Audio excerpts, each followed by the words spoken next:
कांग्रेस की पैतृक लोकसभा सीट पर आज नया इतिहास बनने जा रहा है।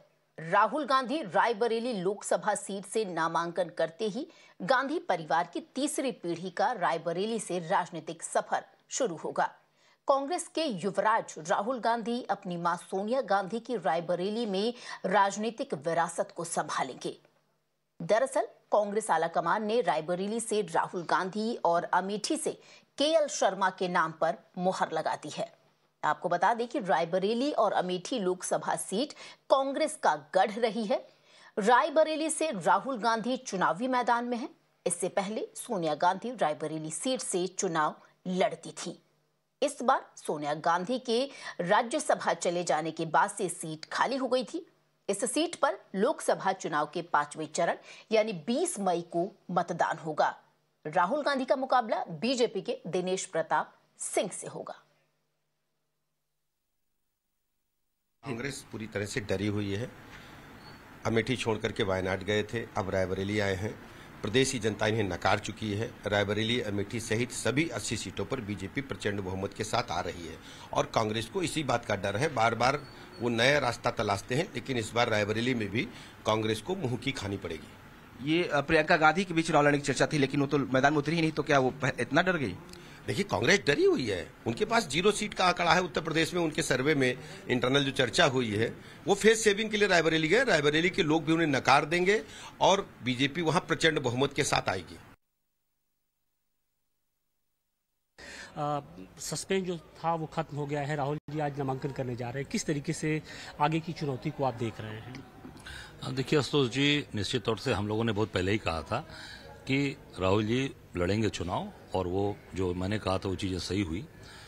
और पूरे प्रदेश की जनता, देश की जनता ये चाहती थी कि राहुल जी उत्तर प्रदेश में चुनाव लड़ें, क्योंकि ये देखिए, ये हमारी इनकी कर्मभूमि है और ये जन्मभूमि है। जन्मभूमि उत्तर प्रदेश मतलब प्रयागराज, इलाहाबाद, जो गांधी नेहरू परिवार की जहाँ से उत्पत्ति, जहाँ से आनंद भवन और जहाँ से जुड़ाव है। और पूरे अमेठी से लेकर पूरे प्रदेश में अगर कहीं पर भी रायबरेली से काम किया हुआ है तो गांधी परिवार ने किया है। चाहे वो रायबरेली का अमेठी का जगदीशपुर आप देख लीजिए। रायबरेली के अंदर जितने भी कल कारखाने लगे हैं, फैक्ट्रियां लगी हैं, सब कांग्रेस और गांधी परिवार की है। हजारों लाखों लोग नौकरी कर रहे हैं, उनके बच्चे नौकरी कर रहे हैं। आज नौकरी के लाले पड़े हैं, कहीं एक काम किसी को मिलने वाला नहीं है। तो वहाँ की जनता की डिमांड थी और जनता की डिमांड पूरी हुई। हम लोग राहुल जी को शुभकामनाएं देते हैं और प्रचंड बहुमत से चुनाव जीतेंगे।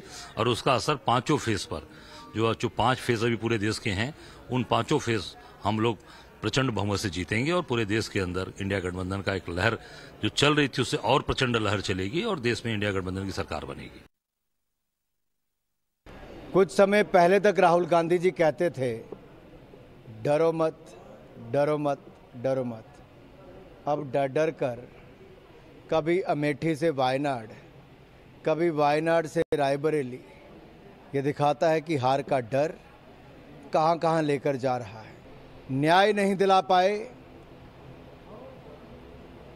अपनी बहन को भी, क्योंकि एक तरफ रॉबर्ट वाड्रा जी भी टिकट मांगते थे, दूसरी तरफ कांग्रेस की मांग प्रियंका जी के लिए भी थी, लेकिन उनकी लिस्ट में कहीं बहन का नाम नहीं आया है। और चलिए सीधे रुक कर लेते हैं हमारे सहयोगी विनोद का, जो इस वक्त हमारे साथ जुड़ गए हैं। विनोद, आपसे जानना चाहेंगे, लंबे अरसे से देखिए, काफी समय से लगातार ये गुत्थम गुत्थी चल रही थी कि आखिर जैसा सबको उम्मीद थी कि शायद प्रियंका गांधी भी चुनावी अखाड़े में आएंगी और राहुल गांधी अमेठी से चुनाव लड़ेंगे। बहरहाल सबको निराश होना पड़ा है। राहुल गांधी अमेठी छोड़ के रायबरेली से लड़ने वाले हैं। हालांकि प्रियंका गांधी फिलहाल जो है वो एक्टिव पॉलिटिक्स में, सक्रिय राजनीति में उतरने के लिए अभी तैयार नहीं है। तो दोबारा से जुड़ने की कोशिश करेंगे अपने सहयोगी विनोद से। आपको बता दें किस तरीके से कांग्रेस पार्टी ने आज अपने 2 उम्मीदवारों के नाम की घोषणा कर दी है। 2 ऐसी सीट जो कांग्रेस पार्टी के लिए अहम सीट मानी जाती है यूपी से। केएल शर्मा को अमेठी से चुनाव लड़ाया जा रहा है, जो बीजेपी की स्मृति ईरानी के खिलाफ लड़ रहे हैं। और दूसरी तरफ आपको बता दें, राहुल गांधी अपनी अमेठी सीट छोड़कर रायबरेली से चुनावी अखाड़े में उतर रहे हैं। अब से कुछ देर बाद वो अपना नामांकन भी दाखिल करेंगे। जानेंगे। विनोद हमारे साथ जुड़ गए। विनोद, वही मैं आपसे पूछ रही थी कि जैसा लोगों को उम्मीद थी कि प्रियंका गांधी भी चुनावी अखाड़े में उतरेंगी, बहरहाल प्रियंका गांधी इस बार नहीं उतर रही हैं और राहुल गांधी वहीं दूसरी तरफ देखा जाए तो अमेठी छोड़ रायबरेली पहुंच गए।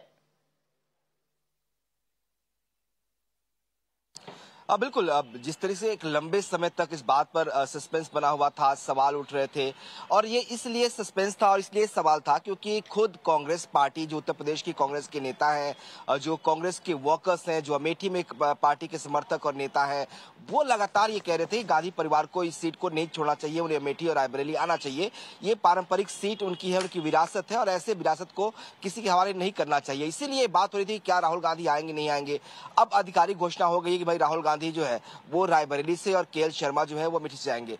अब सवाल ये है कि आखिर राहुल गांधी ने अमेठी, जो उनकी अपनी सीट से जहां से वो चुनाव जीतते भी रहे और 2019 में चुनाव हारे भी, वो उन्होंने क्यों छोड़ दिया और रायबरेली क्यों गए। अब जो कांग्रेस के लोग हैं और जो कांग्रेस के रणनीतिकार हैं, उनका मानना है कि अमेठी एक ऐसी सीट थी जहां पर उनके लिए एक मुकाबला था। राहुल गांधी इस बात को लेकर बिल्कुल तैयार नहीं थे, कन्विंस नहीं थे कि वो अमेठी से लड़कर, अमेठी से चुनाव जीतकर अमेठी को छोड़ दें।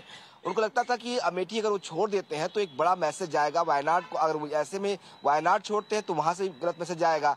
तो ये एक कंफ्यूजन था और जो जानकारी हमारे पास है उसके मुताबिक देर रात तक इसी को लेकर जो है सोनिया गांधी से उनकी बातचीत होती रही।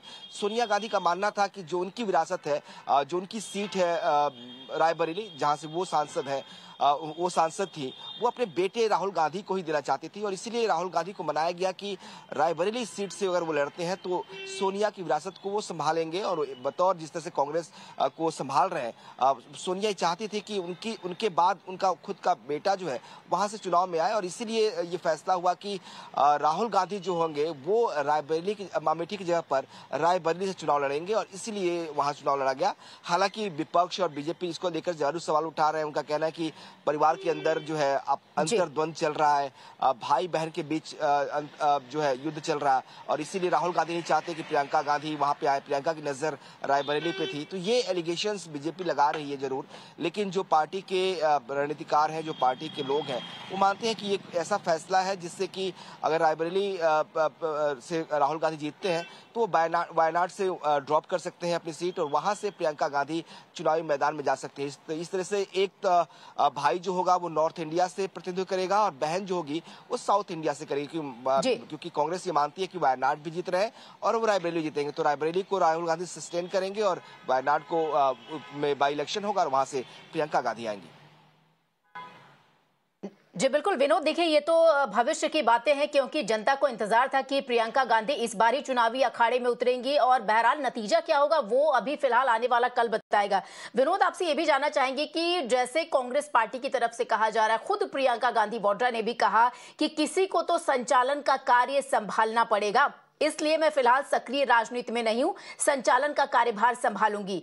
वही बातें केएल शर्मा जी भी कह रहे थे। अब तक अगर देखा जाए 30-35 साल के उनके राजनीतिक अगर उनका इतिहास उठाकर देखा जाए तो हमेशा से मंच के पीछे रहे हैं, वहीं से कार्यभार संभाले हैं। तो कहीं ना कहीं जो राजनीतिक जो दूसरे दल हैं उनका भी आरोप है और कहीं ना कहीं इसीलिए शायद वो निशाना दाग रहे हैं कि शायद केएल शर्मा कमजोर कड़ी थे, उन्हें मैदान में उतार दिया गया और प्रियंका गांधी सीधे तौर पर पीछे हट गई। देखिए, जो प्रियंका गांधी के बारे में कहा जाता है कि वो सक्रिय पॉलिटिक्स में इन्वॉल्व होना नहीं चाह रही थी अभी। उनका ये था कि वो हमने देखा था 2019 में जब सोनिया गांधी रायबरेली से लड़ रही थी, तभी प्रियंका गांधी ने पूरा कैंपेन संभाला था। राहुल गांधी की कैंपेन भी वो भी संभालती थी। जब राहुल अमेठी से जीतते थे 2014 में, तब भी प्रियंका ने ही पूरा कैंपेन संभाला था उस दौरान। तो प्रियंका चुनाव की जिम्मेदारी तो संभालती थी, चुनाव लड़वाती जरूर थी, लेकिन खुद चुनाव नहीं लड़ती थी और इसलिए कहा जाता कि इस बार शायद खुद प्रियंका मैदान में आए। जी बिल्कुल विनोद, आप हमारे साथ बने रहिए, दोबारा आपके पास मैं आऊंगी जरूर और क्या कुछ ग्राउंड जीरो पर हो रहा है वो सारी गतिविधियां आपसे लेना चाहूंगी। If you like this video, then like, share and subscribe to ET Now.